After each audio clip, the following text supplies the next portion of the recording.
नहीं, मैं सिया राम का मिलन बिल्कुल भी नहीं होने दूंगी। इन दोनों को एक कभी नहीं होने दूंगी, कभी नहीं।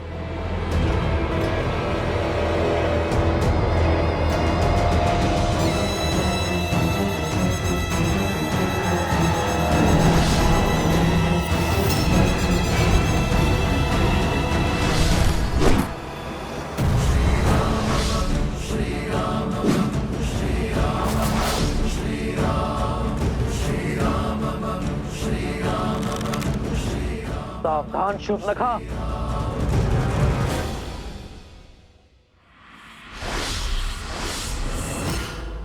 नहीं होने दूंगी मैं ये मधुर मिलन, नहीं होने दूंगी इस वियोग का अंत। जो करना है कर लो राम, ले सकते हो तो ले लो मेरे प्राण। अंत से भयभीत नहीं होती है ये शूर्पणखा, परंतु एक बात तुम समझ लो, मैं सदा सिया राम की दूरी का कारण बनूंगी। तुमने मेरा परिवार, मेरे कुल, सबका अंत कर दिया और आज मैं तुम दोनों की मिलने की इस आस का अंत कर दूंगी।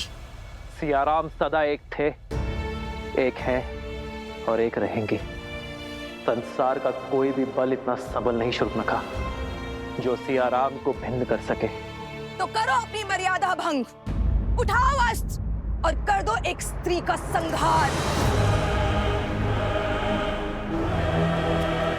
शूर्पणखा, सब समाप्त हो गया, किंतु तुम फिर भी नहीं समझे कि प्रभु श्री राम स्वयं नारायण का स्वरूप है और माता सीता साक्षात लक्ष्मी का रूप। अब तो समझ जाओ। मौन, मौन हो जाओ लंका भेदी, विश्वासघाती। तुम श्राप हो हमारे कुल पे, श्राप। श्राप तो तुम हो शूर्पणखा।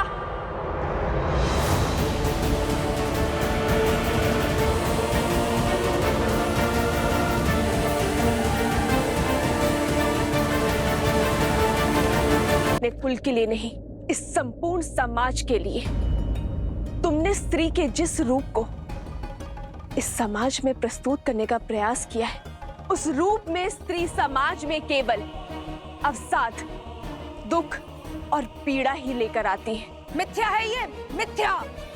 तुम्हारे जैसी अबला की निर्बल सोच है ये।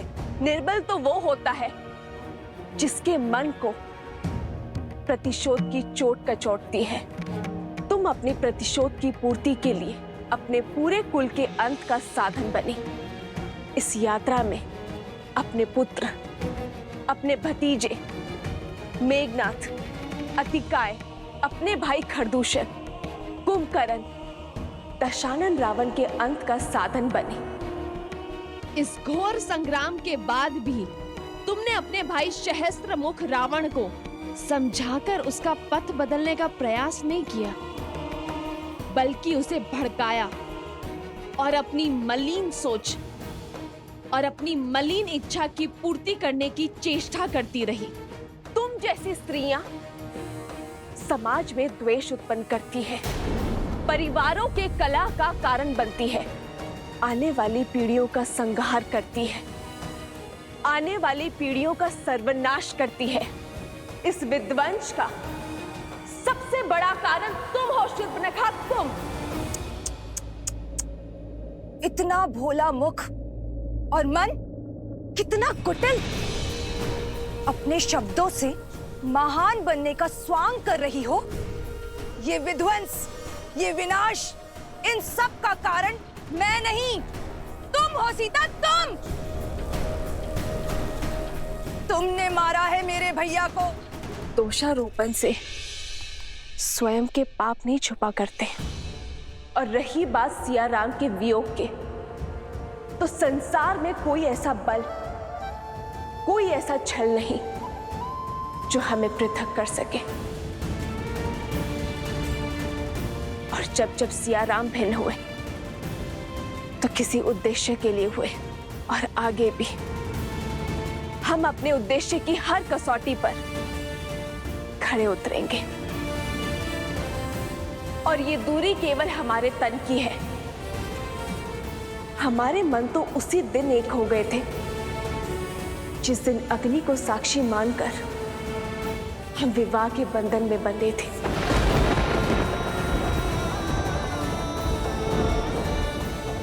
मेरे शब्द तुम्हारे भले के लिए है शूर्पणखा। सब कुछ तो खो चुकी हो तुम। अब अपने अपराधों की क्षमा मांग लो ताकि अपने किए का प्रायश्चित कर सको, अपनी भूल सुधार सको। चली जाओ यहां से, क्योंकि रघुनंदन के हाथ मर्यादा की डोर से बंधे हैं और वो इस डोर को भंग नहीं करना चाहते। रघुकुल का बाण किसी स्त्री के लिए नहीं उठेगा। तुम भले ही असुर हो, परंतु हो तो स्त्री ही, और नारी का सम्मान करना रघुवंशी भली भांति जानते हैं। इसीलिए श्री राम ने तुम्हारे पग रोकने के लिए बाण चलाया था, तुम्हें मारने के लिए नहीं, किंतु स्मरण रहे।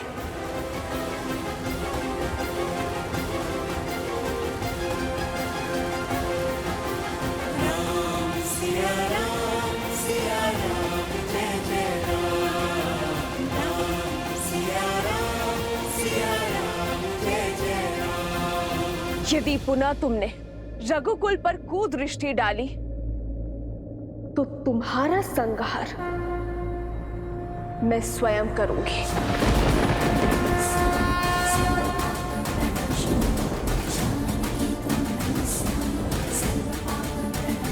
असंभव! मेरे भाइयों ने, मेरे संपूर्ण कुल ने अपनी अंतिम श्वास तक प्रतिकार लिया है, और तुम चाहती हो कि मैं अपना साहस छोड़ दूं, अपने मार्ग से भटक जाऊं, उनकी मृत्यु को व्यर्थ जाने दूं? कदापि नहीं।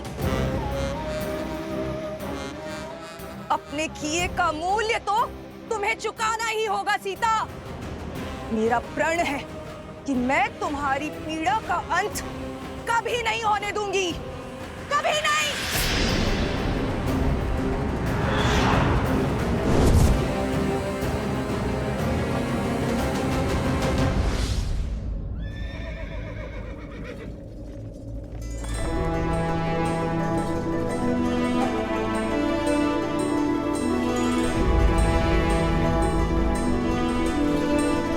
ये क्या?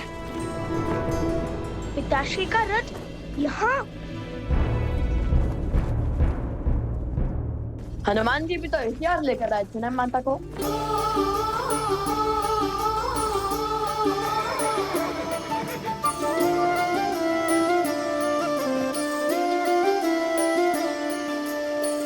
जन्म जन्म का है ये संगम, राम रतन सीता वैभव धन। एक है पौरुष एक समर्पण, एक है रूप तो दूजा दर्पण। राम है लोचन, सीता का स्थान राम के चरणों में नहीं। राम है बादल, सीता वृष्टि। राम के हृदय में है।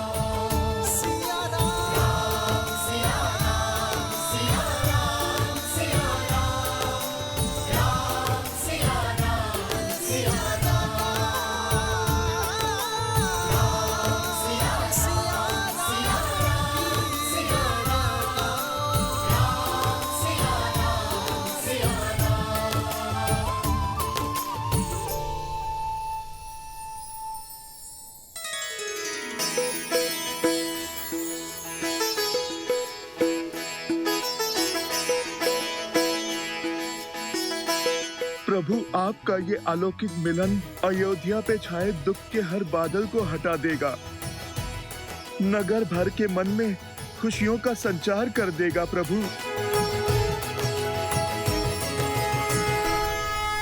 माता पिताश्री,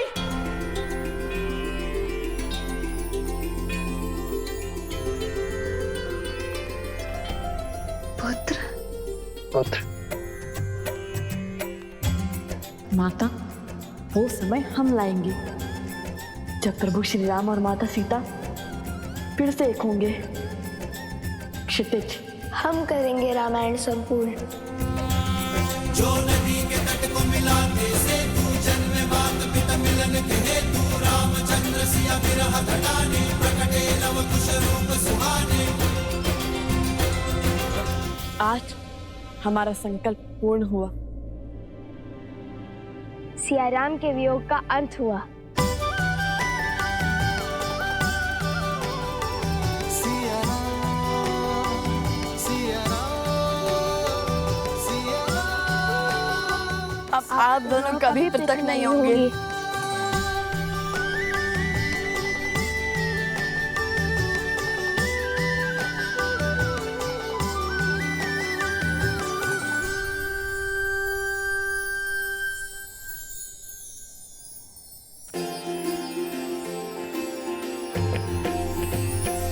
हो मंगल भवन मंगल हारी, द्रवहु सुदशरथ अजर बिहारी।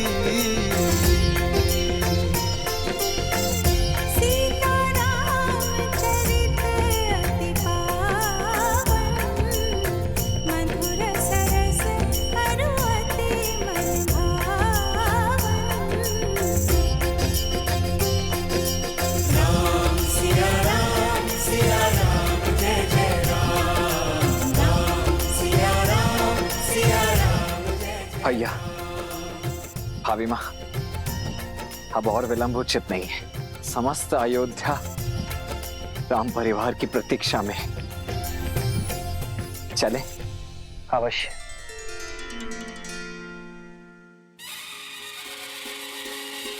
नहीं और भाई सूरज जागा पाए अमृत ये मन प्यासा पतझड़ बीता मधुरत आई बनने जैसे सुध पाई। सज रहो अयोध्या सारी, क्योंकि हमारे महाराज और महारानी जो पधार रहे हैं। राम जी सिया पधारे सरयू के किनारे, द्वार सजाओ संग साथिया सौभाग्य। जय सिया राम, जय सिया राम, स्वागत में जय सिया राम, जय सिया राम, जय सिया राम। होने तिलक कुमारी अवध वधू संसार की अब सीता माता, दशरथ नंदन रघुराय के गुण दस दिशाओं में हर घर गाता,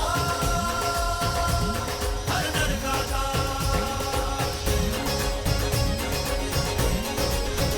सिया राम, सिया राम, सिया राम, सिया राम। हमें क्षमा कर दीजिए महारानी सीता, हमें क्षमा कर दीजिए। हमारे कारण आपको वियोग का घोर दंश झेलना पड़ा, इतने संकट उठाने पड़े। हमें क्षमा कर दीजिए महारानी सीता। महारानी हमें क्षमा कर दीजिए, हमें क्षमा कर दीजिए महारानी, हमें क्षमा कर दीजिए महारानी। रथ रोको सारथी।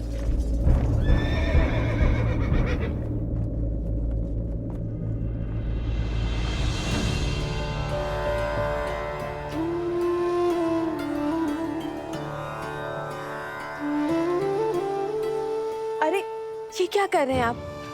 इसकी कोई आवश्यकता नहीं है। उठिए। आवश्यकता है देवी सीता, आवश्यकता है। मैंने जो अपराध किया है वो तो दंड के योग्य है, फिर भी साहस जुटाकर मैं आपके चरणों में स्थान पाने चला आया।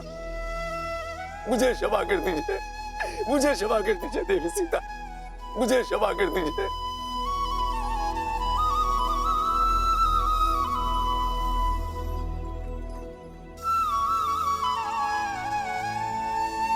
जब आप आपकी पत्नी ने आपको क्षमा कर दिया है, तो मैं कौन होती हूँ आपको दंड देने वाली।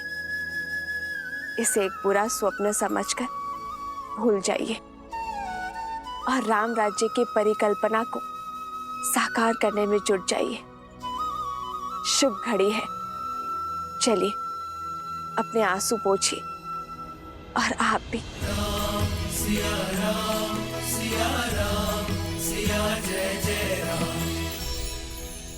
ये आंसू भी तो आनंद के हैं महारानी।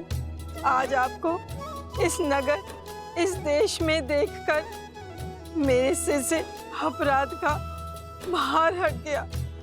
अब जब मैं प्राण त्यागूंगी, इस संतोष के साथ त्यागूंगी कि मैं आपके दुख का कारण तो बनी, किंतु आपको सुख में पुनः घर लौटते देखने की साक्षी भी बनी। आज मेरा मन तृप्त हो गया महारानी, तृप्त हो गया। आपने हम सब के कारण कितना कष्ट सहा। आपके त्याग से हम स्त्रियों को समाज में समान अधिकार मिला। आपके संस्कारों के कारण, आपके दोनों पुत्रों की सूझबूझ के कारण आज अयोध्या में स्त्रियों को अपना मूल्य समझ आया है।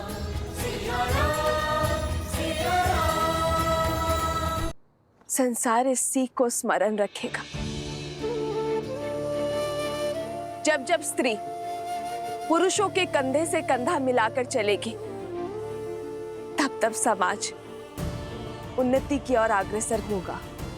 और जब जब पुरुष स्त्री के कंधों पर पांव रखकर उनका दमन करेगा, तब तब उन्नति की गति रुकेगी।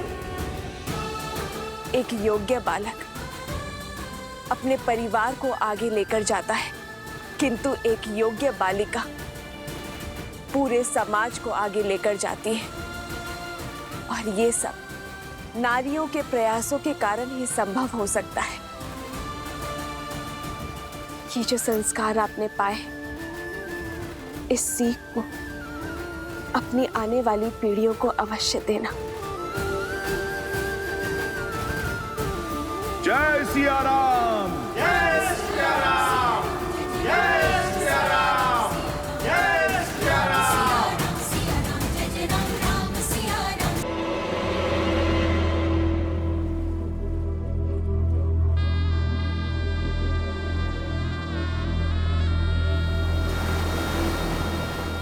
मेरा संपूर्ण कुल इस युद्ध की अग्नि में जलकर भस्म हो गया। बलिदान तो सबने दिए, परंतु कोई भी अपने लक्ष्य से नहीं डिगा। और अब मैं भी नहीं डिगूंगी। तुम्हारा अंत नहीं कर सकती तो क्या हुआ, परंतु तुम्हें और सीता को जीवन भर की पीड़ा तो दे ही सकती हूं ना। तुम्हारे आने वाले कुल का नाश तो कर ही सकती हूँ राम।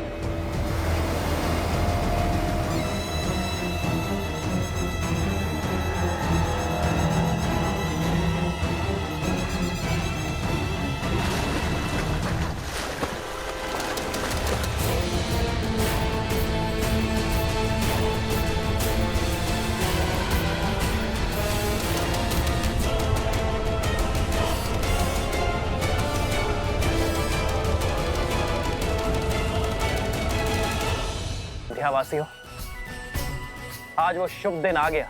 लोक अपवाद की जिस असुरी ज्वाला में समस्त कौशल राज्य जल रहा था, आज उस असुरी शक्ति का संहार हुआ और उसका श्रेय देवी सीता को जाता है।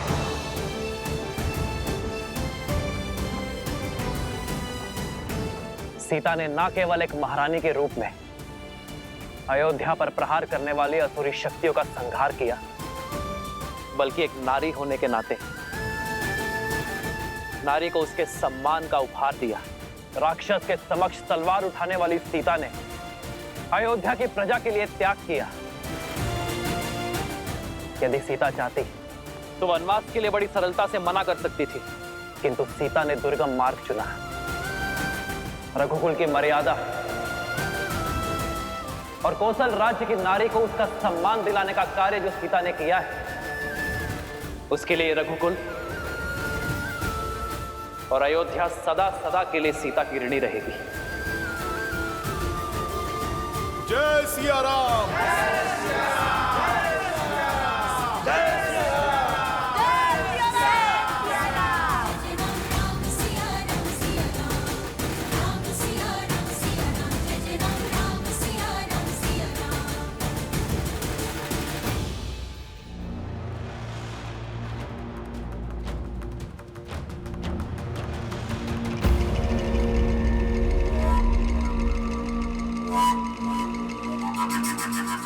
उठो पिंगलाक्ष, तुम्हारा तप पूर्ण होने का समय आ गया है।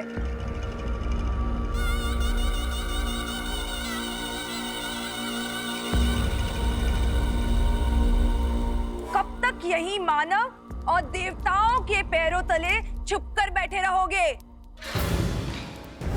अपना तप तोड़ो पिंगलाक्ष, अग्निदेव का दिया हुआ वरदान का प्रयोग करो, अपने कुल की लाज बचाओ। मेरे तप की समय अवधि आप कैसे तय कर सकती हैं? मेरा तप तब तक समाप्त नहीं होगा जब तक तुम्हें अपनी दादी और पिता के वध का प्रतिशोध लेने का अवसर नहीं मिल जाता। हाँ, यही मेरे जीवन का एकमात्र उद्देश्य है। तो उठो, मैं तुम्हें उसी उद्देश्य की ओर अग्रसर करने आई हूँ। तुम्हारी दादी ताड़का और तुम्हारे पिता सुबाहु को मारने वाले उस राम से प्रतिशोध दिलवाने आई हूँ।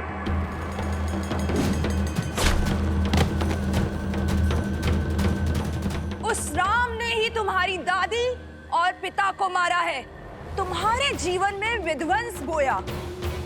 अब मैं तुम्हें प्रतिशोध लेने का अवसर देती हूँ, उसके पुत्रों को मारने का मार्ग बताती हूँ।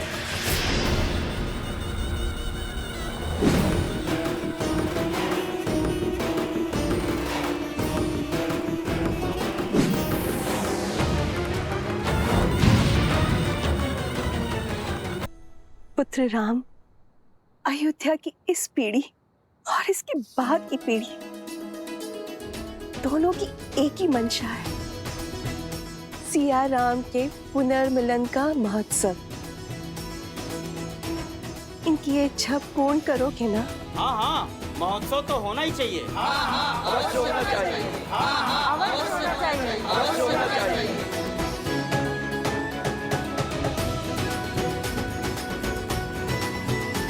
अयोध्या की महारानी और मेरी माता पुनः अयोध्या लौटी हैं। अपूर्ण अयोध्या आज पूर्ण हुई है। महाउत्सव तो होना ही चाहिए।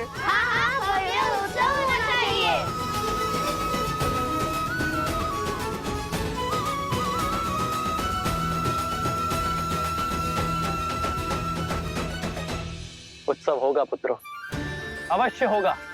और ये उत्सव पूरा अयोध्या, पूरा जनमानस और समस्त भारतवर्ष मनाएगा। क्योंकि उत्सव केवल सियाराम के मिलन का नहीं, स्त्री और पुरुष के बीच असमानता की रेखा मिट जाने का भी उत्सव है। नारी को मिले समान अधिकार का सूचक है। अयोध्या अभी सुख के रस में डूबी है, उत्सव मना रही होगी, और अब हम उनके आनंद को स्वाहा करेंगे, उनके उत्सव को शोक में बदलेंगे। राम और उसकी सेना को युद्ध भूमि में हराना असंभव है। उसके पुत्रों को अयोध्या से बाहर कैसे लाओगे? वो तुम मुझ पर छोड़ दो, शीघ्र ही तुम्हें वो अवसर प्राप्त होगा। तुम केवल अपनी सेना को सज्ज करो।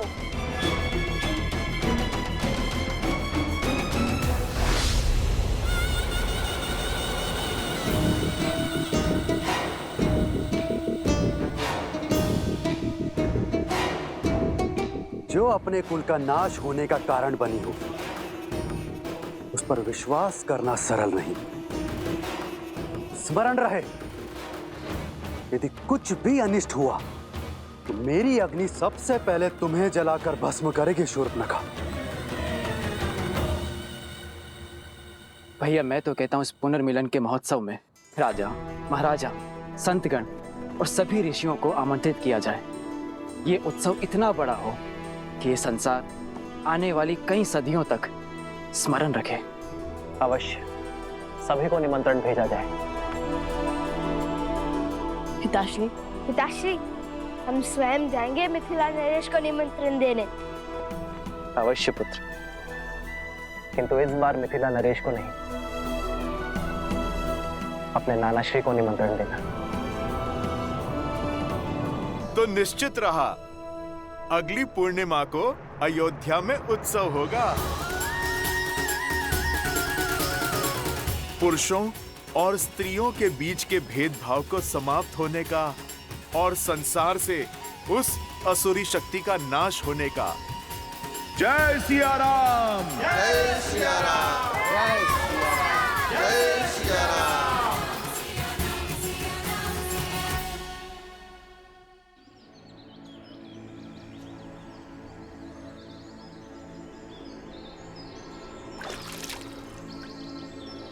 पिताश्री,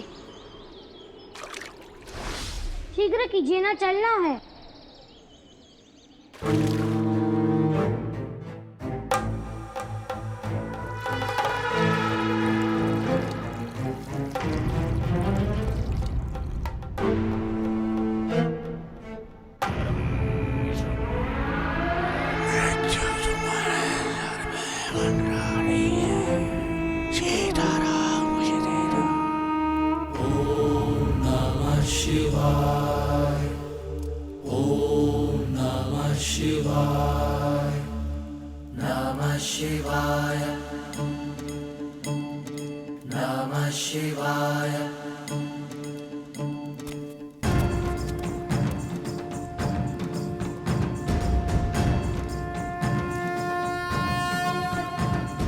मिथिला जाने को सच हो गए दोनों।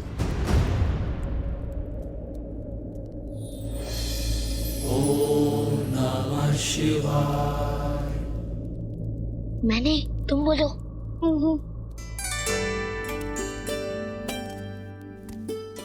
क्या हुआ? और तुम सब यहाँ क्या कर रहे हो? माता, वो हम सभी का मत था कि जाने से पूर्व आपके हाथों से बना स्वादिष्ट भोजन मिल जाता तो आप यहाँ हैं, तो ये बेचारे तो वर्षों से प्रतीक्षा कर रहे हैं आपके हाथों के भोजन खाने को। यहाँ गुरुवर वशिष्ठ का आदेश है कि शुक्ल पक्ष के शुभ दिन पर ही मैं और तुम्हारे पिताश्री अयोध्या के सिंहासन पर विराजमान हो।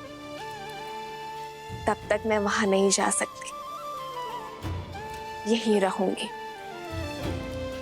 दृष्टि का आनंद लेने के स्थान पर आप पुनः वनवासिनी बन गई।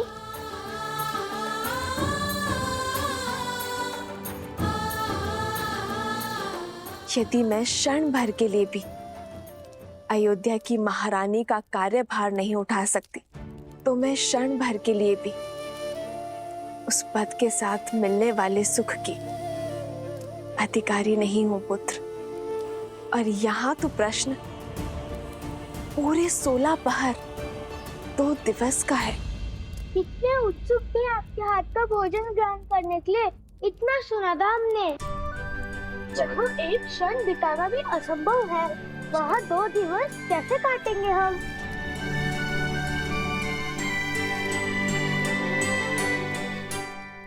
मैं बताता हूँ।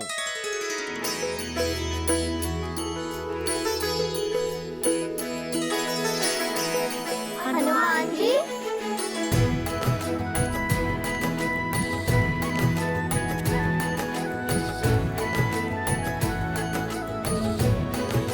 इस दुविधा को सुलझाने का मार्ग है मेरे पास। ऐसा अद्भुत मार्ग जिससे तुम्हारा समय भी कटेगा और माता के हाथों बने भोज का आनंद भी 2 गुना हो जाएगा।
राम, तुम मुझे मार सकते हो किंतु मेरी सोच को नहीं।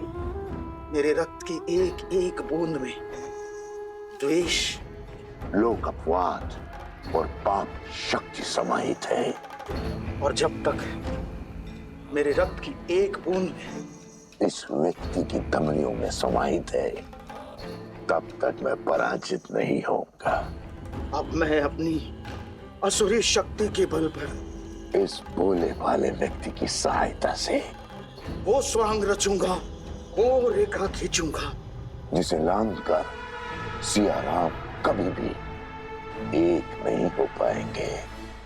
सहस्त्रमुख रावण की सोच के रहते सीता के मस्तक से अपमान का कलंक कभी नहीं मिटेगा। सुना है राम राज्य में प्रश्नों के उत्तर मिलते हैं, दंड नहीं। फिर एक अयोध्या वासी की दुविधा तो तुम सुलझाओगे ही राम। उसके प्रश्न के उत्तर तो तुम दोगे। वो प्रश्न जो पुनः तुम्हें सीता के पृथक कर देगा। इस मिलन के उत्साह को वियोग के शोक में बदल देंगे।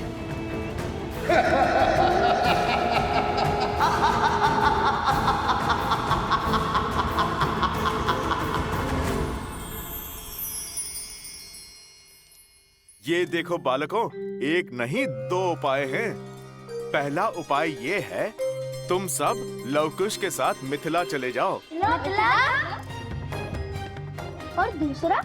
और दूसरा ये जो मैंने माता सीता से ही सीखा है। सब लो।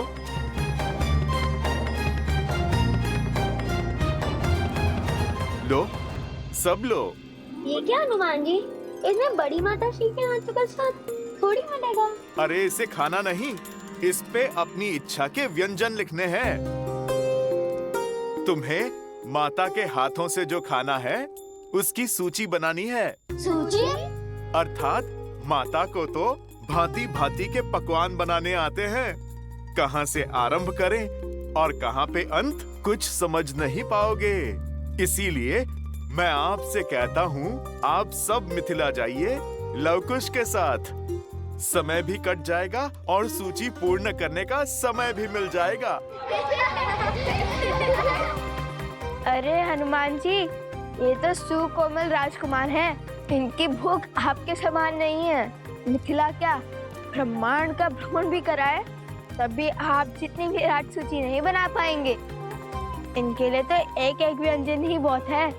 कदापि नहीं, हम कौशल राज के राजकुमार हैं, श्री राम के भतीजे हैं। चुनौती लेकर पीछे नहीं हटते। देखिएगा हनुमान जी, ये भोज आपके भोज से भी अधिक प्रसिद्ध और परिपूर्ण होगा।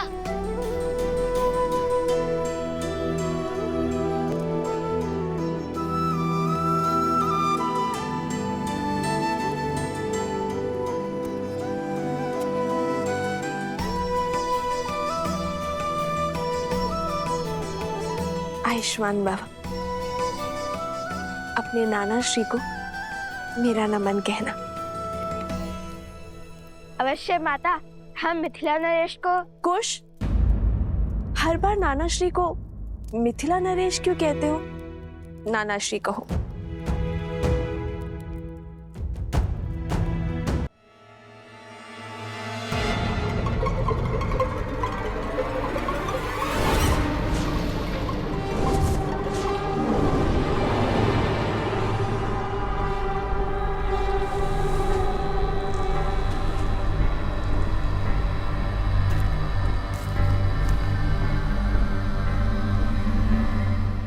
सावधान, लव कुश अयोध्या से निकल रहे हैं।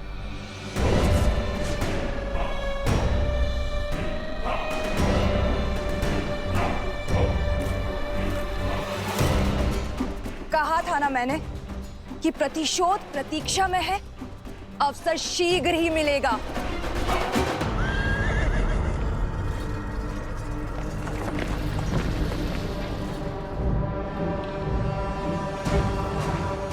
ये निकल तो गए हैं, पर मिथिला पहुंचेंगे नहीं।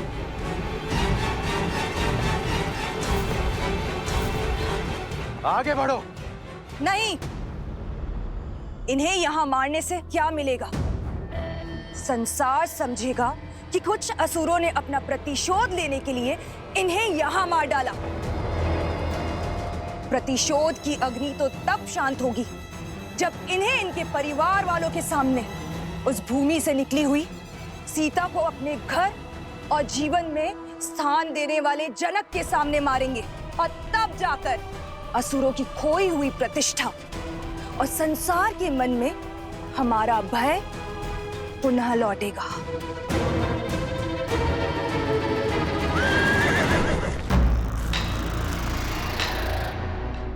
जाओ पुत्र, भोजन आरंभ करो, मैं अभी आई। देखिए ना कितने दुर्लभ पुष्प लेकर आई हूँ। आधे माह तक सुगंध देते हैं ये और मुरझाते भी नहीं है। मुझे मार्ग में मिले तो मैं ले आई। ये हम महाराज राम और महारानी सीता को महोत्सव में भेंट करेंगे। हमारी ये तुच्छ भेंट उनके चरणों की शोभा बढ़ाएगी। क्यों?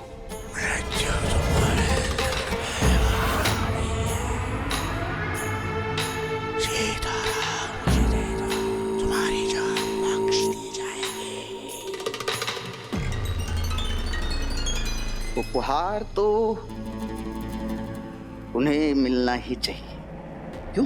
ठीक, किंतु ये नहीं।